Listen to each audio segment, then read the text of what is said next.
ମୁଁ ଜାଣିବା ପାଇଁ ଚାହୁଁଥିଲି ଆପଣ ମାନେ 10 ତାରିଖ ଦିନ ସନ୍ଧ୍ୟାରେ ଯୋଉ ଯାଇଥିଲେ ଆପଣଙ୍କ ଜଣେ ନାବାଳିକାଙ୍କ ସହିତ ଆଜ୍ଞା। ଆଜ୍ଞା ବାଙ୍କୁଆଳ ବ୍ରିଜ ପାଖରେ ବାଙ୍କୁଆଳ ନଦୀ ପଠା ପାଖରେ ଆଜ୍ଞା କଣ ଘଟିଲା ଆପଣଙ୍କ ସହିତ? ଆଜ୍ଞା ସାର୍ ଆମେ ସାର୍ ଧଉଳିରୁ ସାର୍ ଫେରୁଥିଲୁ ଆମେ ସାର୍ ଏଇ ଯୋଉ 2ଟା 3ଟା ବେଳେ ଯାଇଥିଲୁ ଧଉଳି ବୁଲିବା ପାଇଁ।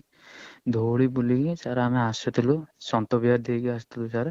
ସେତେବେଳେ ଏଇ ଆମର ମିନିମମ୍ 6:30ରୁ 7ଟା ପାଖାପାଖି ହେଇଥିଲା। ସିଏ ଆମେ ଆସିଲା ବେଳୁ ସେ ଦି ଜଣ ପିଲା ସେ ଯୋଉ ନଈ ବନ୍ଧଟା ଅଛି ସେଇଠି ସାର୍ 2 ଜଣ ଥିଲେ ସାର୍। ଆମେ ସାର୍ ଆସିଲାରୁ ସେ ହଠାତ୍ କିନା ସାର୍ ଆମ ସାମ୍ନାକୁ ପଳେଇ ଆସିଲେ।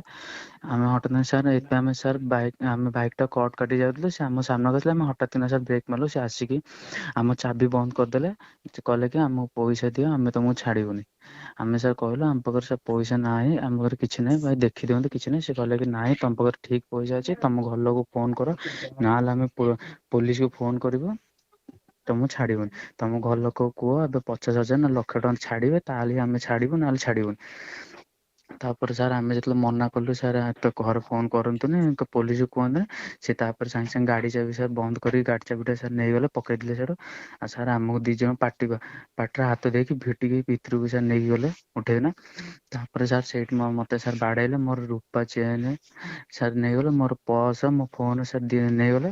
ସେ ସାର୍ ସେଠି ନିର୍ଧୁମ ମତେ ବାଢେଇଲେ ତାପରେ ସାର୍ ଝିଅ ଟାକୁ କହିଲେ କି ତୋ ପାଖରେ ଯେତିକି ପଇସା ଅଛି ଦେ ତାପରେ ସାର୍ ତା ସୁନା ଚେନ୍ ତା ଫୋନ ସାର୍ ସବୁ ନେଇଗଲେ। ତାପରେ ସାର୍ ମତେ ସେଠି ବାଡେଇଲେ ମୁଁ ଗଞ୍ଜି ସାର୍ ସବୁ ଚିରା ଚିରି କରିକି ନା ସାର୍ ମତେ ସେଠି କଣ୍ଟା ଗଛରେ ଶୁଏଇ ଦେଇକି ମତେ ସାର୍ ସେଠି ବାଡେଇଲେ। ତାପରେ ସାର୍ ଝିଅକୁ ସାର୍ କଣ କରି ଭିଡି ସାର୍ ଭିତରକୁ ସାର୍ ନେଇକି ଯାଉଥିଲେ ମୁଁ ସାର୍ ଯେତେବେଳେ ଦେଖିଲେ ମୁଁ ତାଙ୍କୁ ଯେତେବେଳେ ସାର୍ ରିକ୍ୱେଷ୍ଟ କଲି ସେ ସାର୍ ଜମା ଶୁଣିଲେ ନାହିଁ ସାର୍। ଭିତରକୁ ନେଇ ତାପରେ ମୋ ମୁହଁ ଉପରେ ସାର୍ କଣ କଲେ ପଥର ଆଣିକି ପଥର ରଖିଥିଲେ ଆଉ ଗଞ୍ଜି ଟା ମୋ ମୁହଁରେ ଘୋଡେଇ ଦେଲେ। କହିଲେ କି ତୁ ଏଠି ପାଟି ଚୁପ୍ କରି ବସ ନହେଲେ ପଥରରେ ତୋ ମୁଣ୍ଡକୁ ପିଟି ଦବୁ। ତାପରେ ସାର୍ ଠିକ ତା 5-10 ମିନିଟ୍ ପରେ ସାର୍ ଝିଅ ଟା ସାର୍ ଚିଲେଇଲା। କହିଲା କି ଭାଇ ମତେ ଛାଡିଦିଅ ଏମିତି କରନି ସାର୍ ତାପରେ ହଠାତ୍ କିନା ତା ପାଟି ବନ୍ଦ ହେଇଗଲା ସାର୍। ତାପରେ 15-20 ମିନିଟ୍ ସାର୍ ପରେ ମତେ ତା ଭିତରେ ତାପରେ ତାଙ୍କ ଭିତରେ କିଏ ଗୋଟେ ଡାକିଲା କି କଣ ସାର୍ ନାଁ ଡାକିଲା। ତାପରେ ସାର୍ ସେ ମତେ ସାର୍ ଭିତରକୁ ନେଇଗଲେ ସେତେବେଳେ ସାର୍ ଦେଖିଲାରୁ ସାର୍ ସେ ବିନା ଡ୍ରେସ ଥିଲା।